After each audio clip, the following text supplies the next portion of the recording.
जय श्री राम दोस्तों, कैसे हैं आप सब? होप सब अच्छे होंगे। देखिए, आज मैं किसी मूवी का रिव्यू या इस रिगार्डिंग बात नहीं करूंगा। आज एक ऐसे टॉपिक के बारे में बात करूंगा जो कि आज के टाइम में प्राइवेट कंपनीज में स्पेशली काम करने वाले हर एम्प्लॉय झेल रहा है। अभी रिसेंट में मैंने न्यूज़ सुनी 2-4 दिन पहले कि एक लड़की की हार्ट अटैक से मौत हो गई वर्क प्रेशर के कारण। वो भी एक सीए थी। सीए कितना मेहनत करके एक इंसान सीए बनता है, और 24 साल की शायद वो लड़की, 24 से 26 साल की, और वो हार्ट अटैक से ही ऑफिस के अंदर मर गई। अभी रिसेंट में मैंने एक न्यूज़ देखी कि एक एरिया मैनेजर भी शायद उसने भी ऐसी सुसाइड की है, या उसकी भी डेथ हो गई सिर्फ और सिर्फ वर्क प्रेशर के कारण। वो बैंक एम्प्लॉय थे। मैं भी आजकल वीडियोज इसीलिए नहीं बना पा रहा हूँ क्योंकि मैं पर्सनली टारगेट बन गया हूँ मेरी कंपनी में। बहुत टाइम से पिछले 2 साल से मैं ये चीज़ झेल रहा हूँ। मतलब कि मेंटली हरासमेंट इस टाइम ऐसी है, और बहुत इजी होता है किसी के लिए किसी को प्रताड़ित करना ना। सीनियर्स के लिए बहुत इजी होता है कि पर्सनल टारगेट बन जाओ। आज के टाइम में काम की वैल्यू 0 सन्नाटा है, वो मैं देख चुका हूँ कॉर्पोरेट सेक्टर में। मैंने इस कंपनी को, जिस कंपनी में मैं काम कर रहा हूँ, मैंने इस कंपनी को 8 साल दिए, और मैंने एक चीज़ ज़रूर सीखी कॉर्पोरेट सेक्टर में आके, काम आप जितना मर्जी कर लो लेकिन आप कभी ग्रोथ पा ही नहीं सकते। रीज़न बिहाइंड ये है कि अगर आपको ग्रोथ चाहिए तो आप फ्लैटरी करो।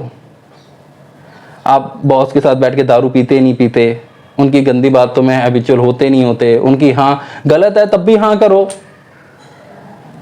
ऐसा मैंने अपनी लाइफ में कभी दारू बीड़ी सिगरेट इसको कभी मुंह नहीं लगाया।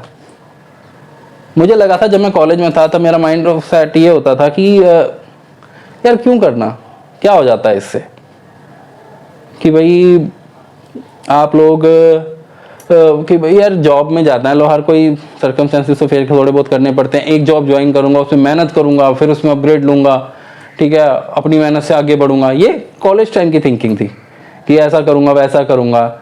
लेकिन जब कॉर्पोरेट सेक्टर में आया ना, मैं लिटरली मैं आपको बताऊं,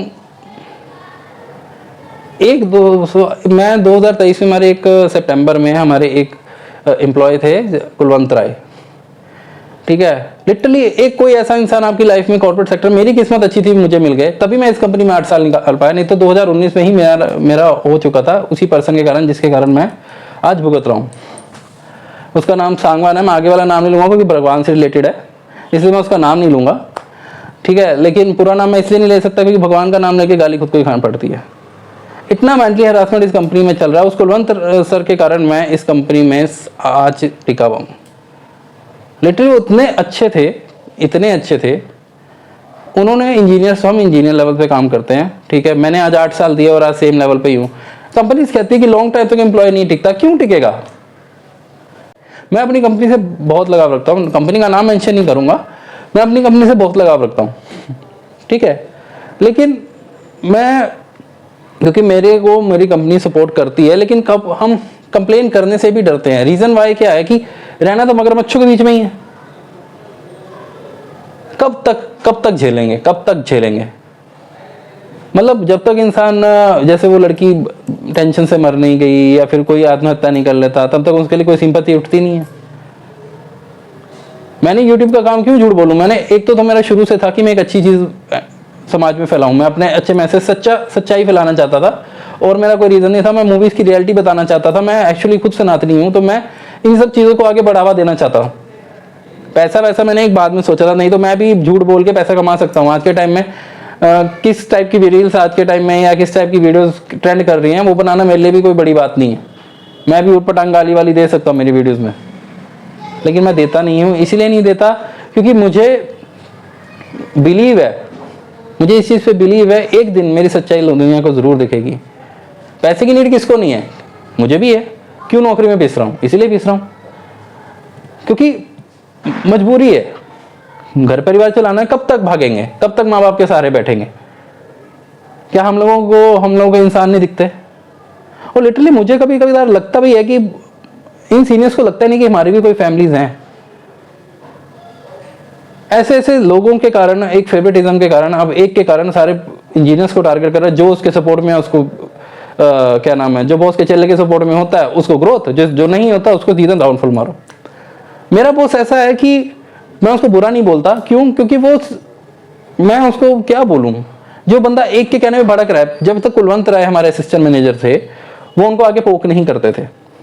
हालांकि मुझे कोई बेनिफिट भी नहीं मिले, क्योंकि मेरी कभी हमेशा से आदत नहीं रही गाने की, सर पैसे बढ़ा दो, पैसे बढ़ा दो, पैसे बढ़ा दो। क्योंकि देखो मैं इतना कोई भीख मांगने वाला काम नहीं करता, लेकिन वैल्यू तो चाहिए ना आपको थोड़ा सपोर्ट मिले, थोड़ा आपके काम का एप्रिसिएशन मिले, बट नहीं, और कभी मिल भी नहीं सकता। कॉर्पोरेट सेक्टर में काम करने वाले एम्प्लॉय को मैं भी शायद कोई रेयर कंपनी होगी जो सपोर्ट कर देगी, वरना नहीं करेगी। आप हायर मैनेजर्स में जाओ, कंप्लायंस में जाओ, या किसी भी अन्य सपोर्ट के लिए जाओ, ठीक है, वो आपको सपोर्ट कर देंगे, लेकिन फिर भी आना तो इनके बीच में पड़ेगा ना। कब तक? देखो मैं खुद एक बार के लिए सोचता हूँ, मैं इसीलिए वीडियोस नहीं बना पा रहा था, मैं झूठ क्यों बोलूँ, मेरे से यही रीजन था कि मैं वीडियोस नहीं बना पा रहा हूँ। कब तक झेलें? वो बच्ची जो एक 26 साल की लड़की थी, वो भी तो इसीलिए परेशान होगी कि इतनी साल मेहनत की है, सीए बनी हूँ, और उसके बाद ये हाल हुआ बेचारी का। मैं आप लोगों से कहूँगा, हार मत मानो। एक बार मैं भी हार जाता हूँ, कई बार हार जाता हूँ, इसमें तो राय नहीं है कि हम हारते नहीं है। हारना इस जिंदगी में लिखा हुआ है, ठीक है, लेकिन जरूरी नहीं है कि हम हर बार झेलें। हम भी जवाब दे सकते हैं, हम जवाब क्यों ना दें? देना चाहिए, खड़े हो, अपने माँ बाप के पास रहो। नहीं हो रहा तो मना करो, नहीं हो रहा। कई तो शादीशुदा होते हैं, ठीक है, शादीशुदा हैं हम, और रिस्पॉन्सिबिलिटीज होती हैं, लेकिन जिंदगी से मत हारो। जिन्होंने आपको तंग किया है, ठीक है, उनसे लो ना, तंग उन्हें भी करो। ईश्वर पे भरोसा रखो, वो आपको कहीं ना कहीं तो पहुंचा के रहेंगे ही रहेंगे। मैं जो इस चीज को झेल रहा हूँ, मैं सिर्फ और सिर्फ ईश्वर पे भरोसा रख के चलता हूँ। मुझे पता है मेरे ईश्वर मेरे साथ ऐसा कभी नहीं करेंगे कि मैं कुछ कर ही ना पाऊँ। मुझे कोई ना कोई रास्ता, पहले भी मैंने जिस कंपनी में काम करता था, वहां भी मैं इसी पॉलिटिक्स को छोड़ के आया था। उसके बाद 6 महीने लगे, लेकिन मुझे एक अच्छी कंपनी मिली, मैंने कुछ वक्त यहाँ बिताया, आगे बढ़ा, सब चीज़ें थी, ठीक है। लेकिन आज अगर मैं बात करूँ कि जो कॉर्पोरेट सेक्टर का हाल डे बाय डे बिगड़ता जा रहा है, क्योंकि कंपनी के जो अपर लेवल के बंदे, जब तक उन तक बात नहीं पहुँचती तब तक कुछ होता नहीं है। लेकिन अगर आप ये सोचो कि अगर हायर मैनेजमेंट खुद एक चीज़ के लिए नोटिस कर ले कि यार हम नीचे एक ऐसी टीम बिठाएं जो इन सब चीज़ों पे फोकस करे, जो इन मैनेजर्स या फिर ये जो असिस्टेंट मैनेजर्स है, इनकी पहुंच से बाहर हो वो चीज़, वो उनके साथ इंटरेक्ट भी ना करें। कोई ऐसी टीम, ऐसी कोई सेपरेट टीम बिठाई जाए, किसी को अगर कोई किसी कंपनी को 5 साल या 6 साल दे रहा है, उसको एटलीस्ट अपग्रेड तो दें, ग्रेड अपग्रेड तो देना चाहिए। मिनिस्ट्री ऑफ लेबर को ये क्यों नहीं निकालती है रूल कि प्राइवेट सेक्टर में अगर कोई ग्रेजुएटी, क्या ग्रेजुएटी कितनी मिल जाती है आपको, उससे आपका काम चल जाएगा।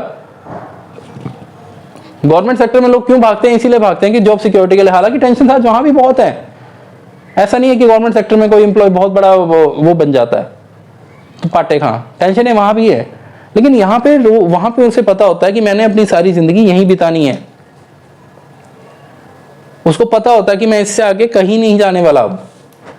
लेकिन हमारे सेक्टर्स में, प्राइवेट सेक्टर्स में, हम डे बाय डे जॉब जाने के डर से डरते रहते हैं। हमारी परफॉर्मेंस रिव्यूज किसके हाथ में होते हैं? मैनेजर्स और बाकी सबके हाथ में होते हैं। मिनट लगेगा, वो कहेंगे, वो हमारी गलत रिपोर्ट बना देंगे, हम कितना बोल लेंगे, किस हद तक बोल लेंगे। इसलिए थोड़ा दिमाग खराब होता है। हम गलत कर भी नहीं सकते क्योंकि पीछे हमारी फैमिली है। क्या हमारा मन नहीं करता? मन तो करता है, बट नहीं कर सकते क्योंकि पीछे फैमिली भी है, उनके लिए जीना है। ये नहीं है कि उनके लिए हम जीना नहीं। देखो, सुसाइड करना, या क्या लोग सोचते हैं सुसाइड करना इजी है, अपनी जान लेना इजी होता है? अपनी उंगली पे चाकू मार के देख लो हल्का सा, या पिन भी चुभो के देख लो। इंजेक्शन से लोग डरते हैं, क्या वो लोग कितने हरास होंगे जो लिटरली ये चीजें देख रहे हैं, झेल रहे होंगे। मुझे नहीं पता है वीडियो वायरल होगी नहीं होगी, मुझे नहीं पता कि ये चीज आगे फैलेगी नहीं फैलेगी, बट मुझे ये चीज जरूर आगे फैलानी है कि मैं पूरी कोशिश करूंगा कि वीडियो हो या मेरे मैसेजेस हो आगे पहुंचे। मैं लोगों से इंटरेक्ट करना चाहता हूं। अगर आप लोगों के मन में भी किसी के मन में ऐसा कोई ख्याल आता है तो मुझे कम्युनिकेट कीजिए, वाया मेल कीजिए, मैं आपको मेल शेयर करूंगा, आप कमेंट्स में बताइए, ठीक है। लेकिन पता क्या है, मानता हूं, लेकिन कोशिश करिए कि अपने आप को कमज़ोर मत पड़ने दीजिए, क्योंकि आपकी फैमिली भी पीछे बैठी है, ठीक है। कोशिश कीजिए। मैं ये नहीं कहूँगा कि आप लोग कुछ गलत कर रहे हैं या आप लोगों में कोई कमी है या आप लोगों से आप लोग कितने परेशान हो, मैं मेरी परेशानी मैं आपको नहीं समझाता, आप मेरी नहीं समझ पाओगे बाय वर्बली, ना मैं आपकी समझ सकूंगा कि आप कितनी तकलीफ में हैं, ठीक है। तो ध्यान रखिए, कोशिश करिए, बातचीत करिए, ठीक है। बाकी अगर आप लोगों को कभी भी इस भाई की नीड हो बताइएगा, बैठे हैं बातचीत करेंगे, कुछ भी है कभी भी हो।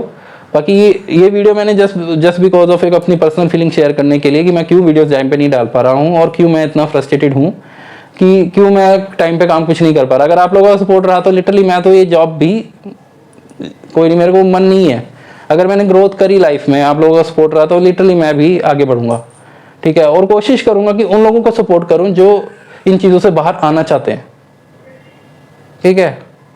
मैं लिटरली सपोर्ट करूंगा और मैं झूठे बातें करता नहीं हूँ इन मामलों में, ठीक है। बाकी जल्दी मिलते हैं। जय श्री राम।